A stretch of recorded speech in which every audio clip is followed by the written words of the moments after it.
Vlogmas Day 6, here we go.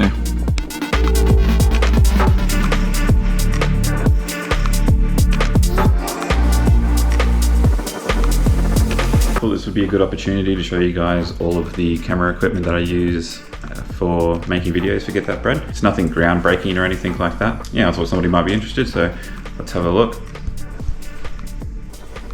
Now I am filming on my GoPro Hero 10 at the moment, just so I can show you all the other stuff. But the GoPro 10 is the camera that I've used for, it was the first 2 years of Get That Bread. It was purely just the GoPro. Yeah, super simple, keeps things level when you're looking around with it and everything like that. It's not too bad with different lightings and things. It's super old now, it overheats and all that sort of stuff. I've dropped it a couple of times, but I'll definitely recommend getting a GoPro if you're starting to get into this sort of stuff. And yeah, just going for it, just hit and record and start talking. So that's the first piece, is the GoPro. So the next thing I use is my phone. So I use my phone for hyperlapses and different things like that. If all my camera batteries have run out, I'll grab the phone as well and just start recording with that. But yeah, mostly used for time lapses and things, so you can get a pretty cool effect with the hyperlapse function.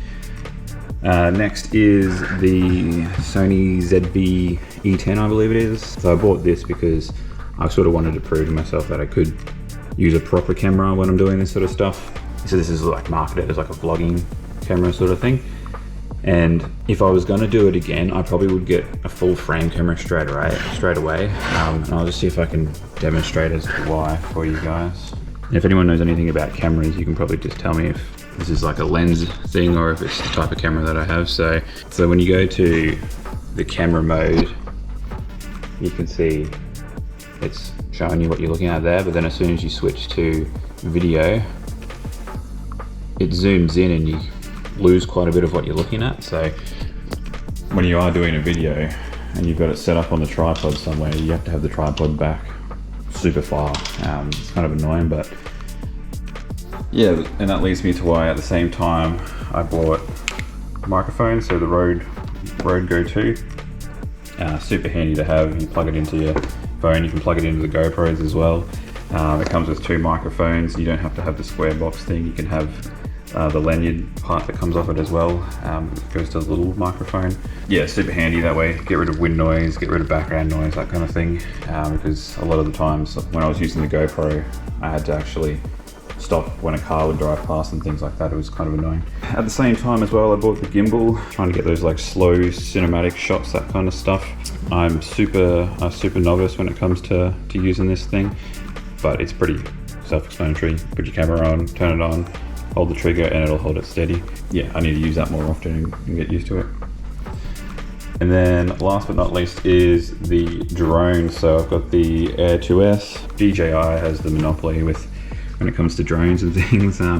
But yeah, this thing's awesome. So if you're into camping, getting off-road, all that sort of stuff, and you want some different angles and things, definitely get yourself a drone. These ones have like a tracking function and things like that, so you can like set it on your car and drive off and it'll just follow your car and things, which is pretty cool. And then I've got my computer that I use to edit software. It was a gaming computer that I built like 4 years ago, and yeah, there's been no issues with it. I did upgrade the RAM in it not too long ago, but other than that, yeah, you can easily render like a 15-minute movie in like half an hour or something like that. It's probably not groundbreaking or anything, but it does the job, which is good. And then I use Adobe Premiere Pro to edit everything. So pay for the big subscription with Adobe, and you get Photoshop and all that sort of stuff as well for your thumbnails, and it's got a whole bunch of other programs too. One I'm going to start using in 2025 is Adobe Express, which lets you like schedule your social media content and things like that, which is one thing I kind of suck at is yeah, sort of molding like Instagram, Facebook, TikTok, everything, YouTube all into one to like get them all to connect kind of thing. So, but yeah, that's all the stuff I use. If you've got any questions, chuck them down below. Otherwise, I'll see you guys tomorrow.